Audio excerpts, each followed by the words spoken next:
What's going on? Thank you so much for stopping by to click on this video, and a massive welcome to my channel. If you're new here, well then strap yourself in for some awesome content, some knowledge, and yeah, some things that will hopefully help you on your journey. And if you're a returning subscriber, big love to you. Thanks for coming back to get some of the Angus beef knowledge gains. I'm absolutely loving doing the knowledge-based videos at the moment. I haven't done any sort of training videos or eating videos in a little while. I've been kind of in a phase of just wanting to drop sick knowledge because I'm so sick of people just winging it in their journey and doing dumb stuff that keeps them stuck. So this video today is going to be focused on basically dropping all sorts of knowledge and insights into slow versus fast metabolism, because this is something that's still trending on the internet at the moment. It seems to be a foreign concept to most in terms of understanding how the metabolism works. And basically, well, like if you've ever kind of been in the scenario where you're looking at someone and you're like, what the fuck, like look at what they're eating, how on earth is that person lean, like, and just kind of being baffled by that whole concept, well then this is going to be very insightful for you. And if you've ever wondered basically, well, yeah, how the metabolism operates and what you can be doing to improve it and just understand exactly how it works, well then you're going to love this video. So we've got three parts of this video. The first one, we're going to be rocking through basically what the metabolism is and just educate you quickly around that. Second one, we're going to be uncovering kind of, well, like breaking down the whole fast versus slow metabolism scenario.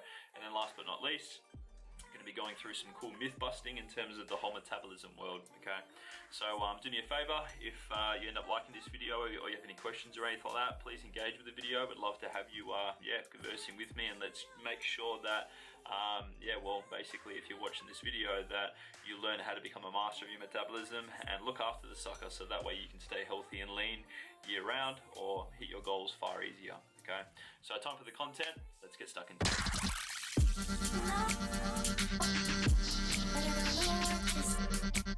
So I've got my iPad set up, fan, and as mentioned, I'm going to be showing you guys basically some insights into how the metabolism works first. All right, so I previously in the past I've actually drawn this up, so I can't remember what video this is, but for the sake of revisiting it and to save me from having to draw it back up again, let's check out this image. So you can see this big ass circle, right? Essentially what this is the components of your metabolism, right? Now if I zoom in here, you can clearly see here that the biggest component of what forms your metabolism is your basal metabolic rate. So this is essentially the energy that your body burns, just in terms of keeping you alive, right? There is such a thing as resting metabolic rate, which is slightly different but similar, but essentially this is just like, well, yeah, the amount of calories that your body burns just through keeping your metabolism functioning, your organs and your systems and bodily processes working. That's essentially what BMR means. So what's actually really hazardous is when a lot of people basically eat at BMR calories, which is something we're going to talk about shortly when we go over the whole slow versus fast metabolism sort of scenario. But as you can see there, you know, like if someone has the scenario where they're actually eating below or at BMR calories, this is where it can have impact upon thyroid regulation, right, which is a sad scenario. And as I said before, it's a number of calories that's required to keep your body functioning at rest. And your lean mass is actually something that has a big determining factor on this as well, aka how much muscle you have in relation to fat tissue. Next biggest impact upon metabolism is your NEAT. Now this is your non-exercise activity thermogenesis. So think things like how often you're just moving around on the day-to-day, whether you go for walks and shit like that. Like for a lot of us these days, we sit so much. Like, you know, we wake up after lying down, we make our breakfast, and then we don't have breakfast, and we just, you know, have a coffee and hashtag fasting life, yo.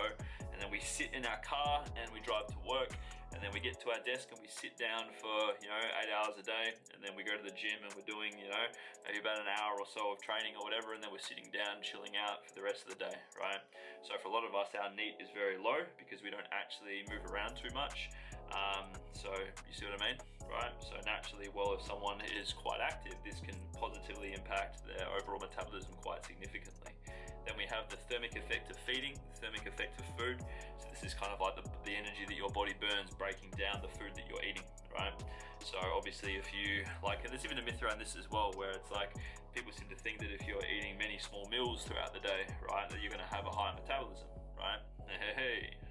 We'll touch on this later on. But anyway, so this is the energy that your body burns just through basically breaking down the food that you're eating.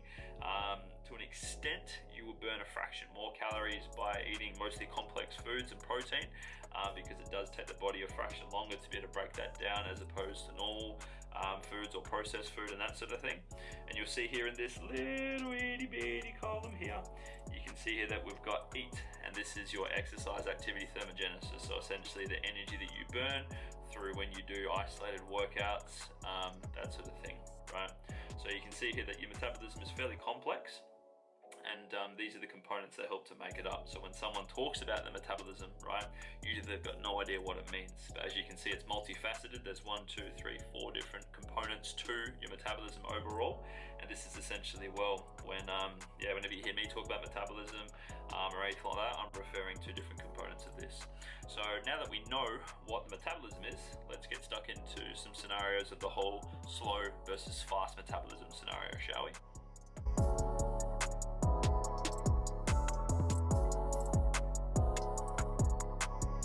So fam, bring on the next demonstration. So you can see here that I have some lovely drawn up dudes. I was going to do a guy versus a chick, anyway, gender equality, right? Or how dare you assume my gender, bro? I don't conform to a gender. Well, doesn't matter. Anyway, I've got 2 guys here, okay? I will give a scenario and a tick in terms of just like, you know, how it correlates to women, but it's still quite similar, all right? So someone who has a fast metabolism is genuinely deemed as someone who has, godlike genetics in terms of, let's put here, godlike genetics, slash can eat whatever they want.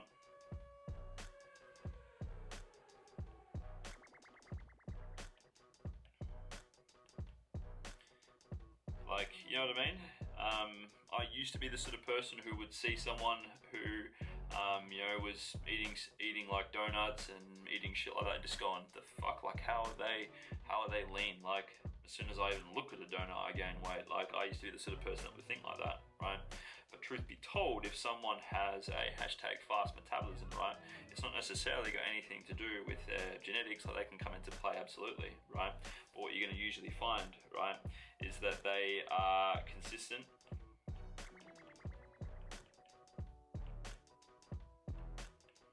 with lifting, right? So in other words, they may lift probably about 3 to 5 times a week or so, times per week. What you'll also find, right, is that they have quite a high NEAT level. So in other words, remember how I said before with NEAT, so in other words, they go for, walks, their job is quite active, and they just generally move about a lot, right? And what you'll also typically find as well is that they have decent muscle mass. So remember how I said with the BMR, right? For someone who, say for example, has very minimal muscle and a lot of fat tissue, their BMR is probably not going to be too crash hot, right? Because they don't actually have much muscle. Obviously, yes, muscles burn calories just keeping them, whereas fat tissue doesn't cost your body any energy at all to utilize and to keep, right? Because obviously it's stored energy, keep that in mind, right? So this is usually what's happening when someone has a hashtag fast metabolism. You usually find that their biomarkers are positive as well. So what I mean by that, so we'll put biomarkers positive. So what this essentially means, right, is that they are on point with managing stress. They sleep, like they've got good sleep patterns. In other words, they usually get 7 to 9 hours or so per night of sleep. They probably stretch often. They just generally have really awesome healthy habits, right? Whereas if you look at someone who has a slow metabolism, right, chances are is that they probably have been in the past. You usually find that they've been yo-yo dieters, slash just heavily restrictive eating. What you'll usually find as well is that they are inconsistent with training.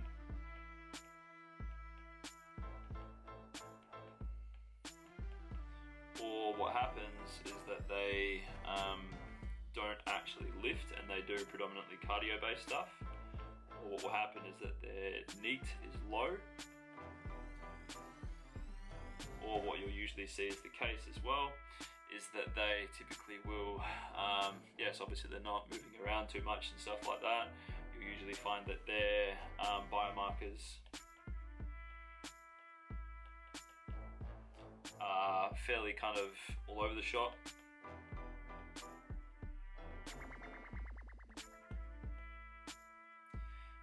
you'll usually find is that they use supplements too.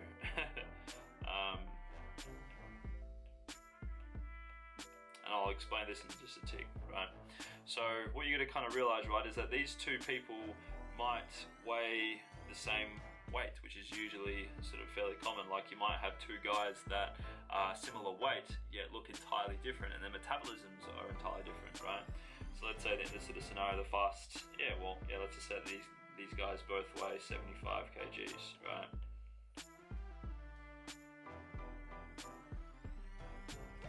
So what will be the scenario here, right? I'm just gonna get my calculator from my phone, which has been on charge so that I can work the magic. So someone who is 75 kgs times by 75 times by 2.2. So in other words, they weigh 165 pounds, right?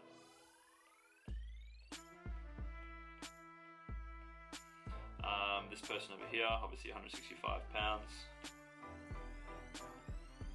Now let's say, for example, that both of these people, for whatever reason, are wanting to lose fat, right, even though they're at a decent weight, right?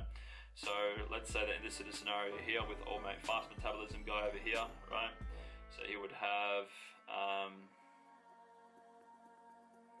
his maintenance would be about 21.45.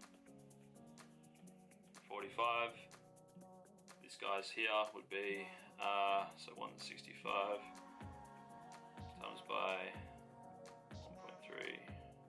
There we go. So all mates over there would be 21.45, you'll find, and all mates over here would be 21.45. Now, what's interesting though, you'll find, right? Actually, no, this is wrong. Sorry, what am I thinking? So this guy's over here would probably be that, right? Because of his lower activity. But what you'll find is that old mate over here, right, will actually probably have a scenario of 165 times by 1.5, give or take. So his would probably be more along the lines of 24,750, right? I mean, sorry, there we go, 2,475, right? And this is just loose, like don't take it for like absolute biblical truth, but what I'm trying to give you is an example, right? So this would be the maintenance intake approximately for both of these guys, right? So usually, for example, for anyone to have any chance of losing fat, you would probably go 10 to 20% below a maintenance intake. So 0.2 times by 2,145 equals 429. 2,145 take 429. So that means old mate over here would probably have a deficit of 1716, right? And old mate over here would have 0.2 times by 2,475 equals 495. 2,475 take 495, 980. Actually, I did the calculation wrong. 0.1 times by 2,475. So yeah, there you go. So old mates over here is going to be 1900 plus, right? So my maths has been shit at the moment for some reason. I can't even think of calculations. But basically the moral of the story here is that someone who has higher activity levels and is basically moving more, and who you'll find like is just more consistent in terms of their lifestyle habits, right, will always have a higher maintenance intake, given that their body is burning more energy, right? Usually for examples like this, right, in terms of where someone fits into a slow metabolism scenario, right, is that like it's not actually really slow, it's just it means that they don't actually move much and they're not burning much energy. And naturally, if they're trying to lose body fat, for example, right, if you go way too low below maintenance intake, right, what's going to happen is that your metabolism will adapt to that and it will reduce the amount of energy that you're burning so that you don't continue to self-destruct. Whereas if you're, say for example, in team fast metabolism over here, right, and you're moving lots and you're aware of your maintenance intake and you're trying to stay fairly close to that, right, but what you'll find is that you will be able to get leaner while eating way more than the person over here. Alright, and naturally it's just like, this is the bummer about restrictive eating and stuff like that, is because if you spend excessive periods of time where you are restrictive eating below your BMR or eating at BMR calories, this can cause metabolism adaptations where it just down-regulates, right, which is a bummer of a scenario if you like to eat food. So if you want to be getting lean while eating as much as possible, well then you should be adapting the hashtag fast metabolism fundamentals, which is looking after your biomarkers, managing stress, drinking drinking lots of water, sleeping, all that sort of stuff, being consistent with your lifting, trying to stay fairly close to maintenance intake, like don't get into an absolute deficit, maybe shift it about 10 to 20% below your maintenance and get used to operating at that capacity, because then what that will mean is that your deficit intake remains high. Obviously your metabolism's adaptive, it won't stay exactly the same, like it will down-regulate still to an extent, even if you're still keeping your intake high, but it's going to set you up for a much more enjoyable rate of fat loss. So in other words, there's not really such a thing as fast or slow metabolism, but what there is such a thing as is, well, basically damaging it and giving it reason to go down significantly, versus working with your metabolism and your metabolic functions, so that way your thyroid and everything remains intact, and it sets you up to be able to maintain muscle as well. So quite in-depth stuff here, as you can see, but moral of the story here in terms of this part of the video is that fast and slow metabolism doesn't exist. It's just a thing of, like, if you can learn how to look after your metabolism and give it reason to function well understand, because it is adaptive, right? What this essentially means is that it's never permanently fucked and it's never permanently awesome. You can forever, regardless of your age, consistently improve it or give it reason to drop, and this will obviously dictate how healthy you are and how much muscle you have in accordance.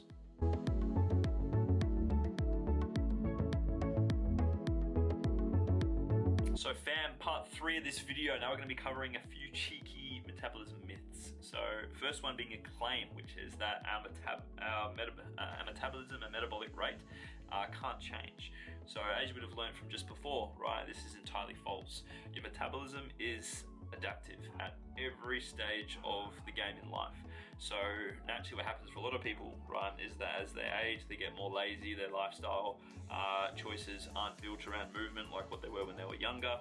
And yeah, you'll find that as people, make sort of lazy lifestyle related choices and they're not moving much and they're not hitting the gym as much, they, are just sort of chilling more or whatever it may be, right? Naturally, well, if you're not giving your body reason to keep a hold of the amount of muscle mass that you have, well, your body is not going to be inclined to want to keep it. So therefore it will gradually let go of muscle tissue, and in sync with that, so does your metabolic rate drop with it, all right? So if you want to be basically, well, not only just getting lean, but then giving yourself every chance possible at staying lean, right? Well, then this is where you need to be consistent with, like, after you've finished a deficit phase and you've hit your goal weight and you want to maintain it, well, then the goal is exactly that, maintaining. So the only way that you can be maintaining a good metabolism, right, as you age, is by basically essentially keeping your lifestyle related choices positive. So still continuing to lift, continuing to consume adequate protein, continuing to eat enough calories, continually, giving a shit about your biomarkers and managing stress and stuff like that. So that way you don't give your metabolism any reason to drop, right?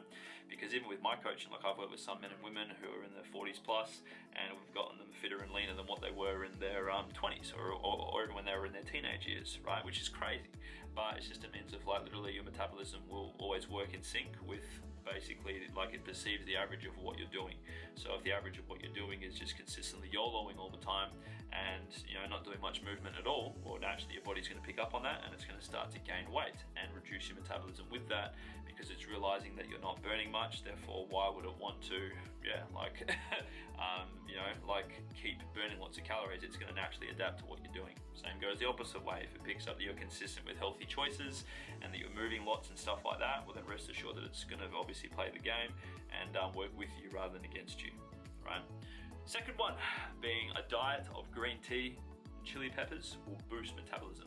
So what's interesting, right, is that the dieting and the supplement world pick up on the fact that people want to improve their metabolism, and naturally, well, they're aware that if they slap the words metabolism boosting onto a product or onto a food item, or into this case, well, yeah, like green tea, chili peppers, Garcinia cambogia, apple cider vinegar, this sort of shit, that it will sell like hotcakes. And this is true, like, it does sell like hotcakes because people are attracted to, like, obviously this sort of stuff.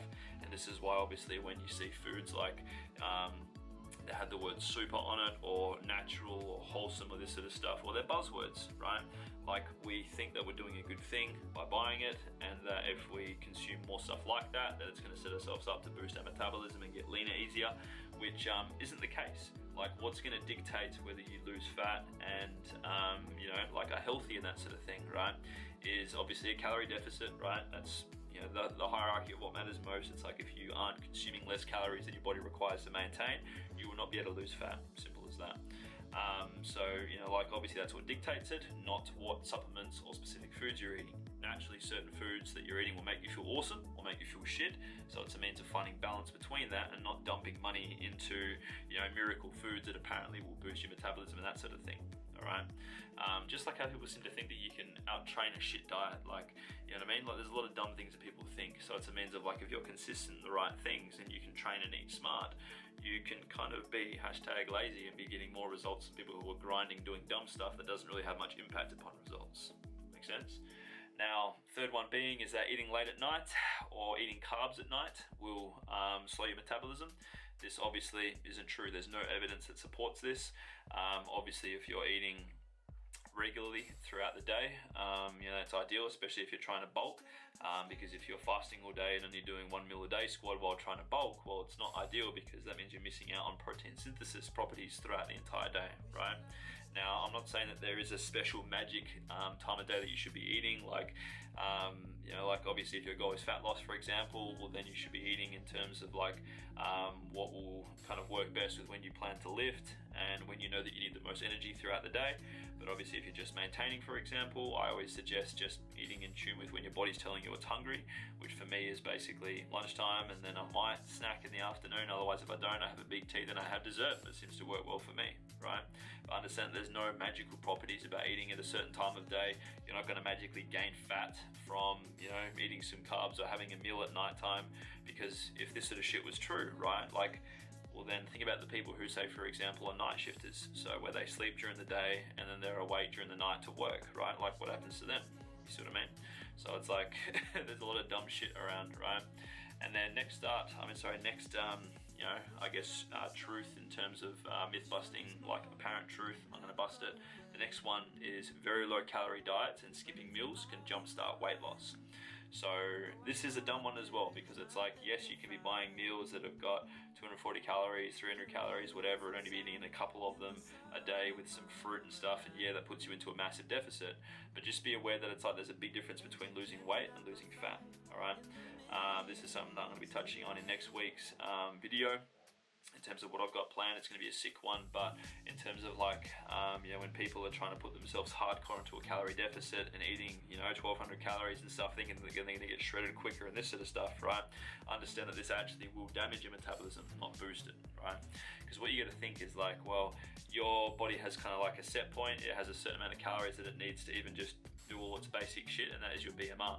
And for a lot of people, well, we eat quite a lot below our BMR because we're brainwashed to think that eating less and moving more is all it takes, which, yeah, to an extent that is what it takes, but it's like if you take that to the extreme, this is where you can kind of bend yourself over and shaft yourself from the behind in terms of just like the damage that it can do, right? So skipping meals isn't necessarily a bad thing, provided that you are eating overall the amount of calories that you should be eating. So in other words, if you know that your intake's 1,800 and you're like, oh shit, I didn't eat breakfast, well then it just means that you've got 1,800 to use in a shorter time frame as opposed to what you would have done over the entire day, right? So don't stress too much in terms of things like this. Like if I were you, like just focus on the consistency with calories, consistency with protein and fiber, consistency with plants, these sort of basic things. So that way, well, if you're consistent with the main things, it allows you so much more ease to be able to be consistent and therefore like enjoy the game more, rather than stressing and being anal about what time your meals are and this sort of stuff, thinking that you're going to boost your metabolism.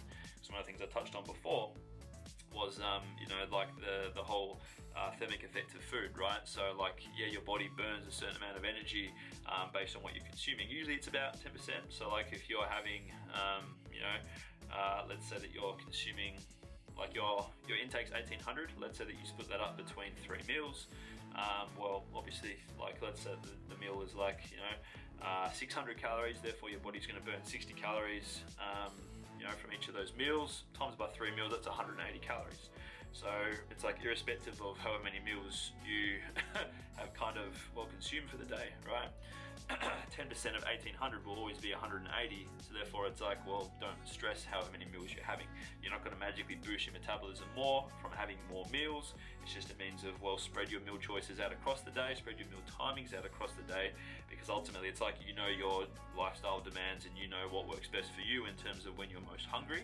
So don't force yourself to try and stick to rules or copy what other people are doing, because that's their life, that's what they're going through. What works for me in terms of when I eat, stuff like that, and the sort of sizes that I have, is what suits me. So therefore it's like, find your own what suits me, if that makes sense. Now there we go, fam. Really hope you've got some value from this video. We've gone through some pretty sick 3 parts in terms of today's knowledge video.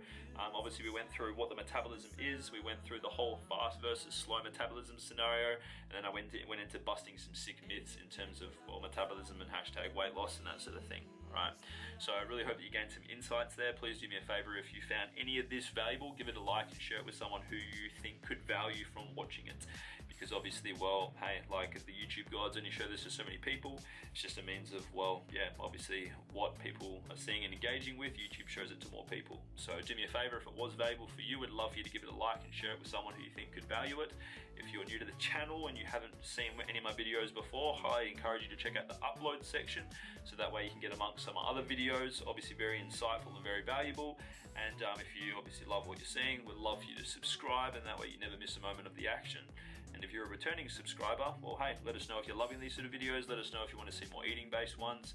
Obviously, eating ones and stuff like that take ages to fucking edit, but hey, doing it for the fam, support the tubes, it's what I'm about, right? Now, obviously with this sort of stuff, like, I'm aware that so many people are playing the solo game, and well, yeah, the solo game is fun. You can do whatever you want, but one of the major like limiting factors of going at it solo is basically, well, trying to kind of make sense of things while piecing it all together based on what you're learning from YouTube and different sources, and for a lot of people that results in confusion.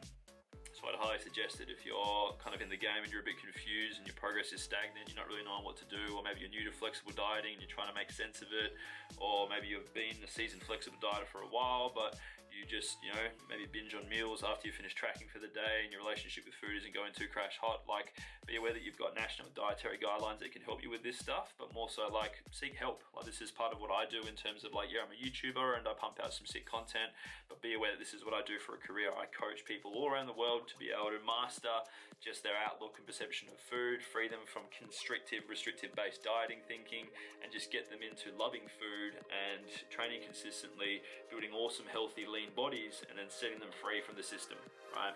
So if you feel that you could value from having someone like that in your corner and helping you out and coaching you to success, hey, you can check out what my coaching is about. There's a link below which will take you to my store. Obviously in there's heaps of cool free shit and low-cost ebooks and programs you can check out that will help you in your journey. But obviously if you're open to coaching, hey, check that out, because, well, hey, if you love what I'm about and you think that we could vibe well, you're more than welcome to have a free chat with me, and then we can see kind of where you're at and if and how I can help you. But anyway, that's it from me. Thanks so much for watching. Give it some love, and I'll see you next time in the YouTube world. Peace out.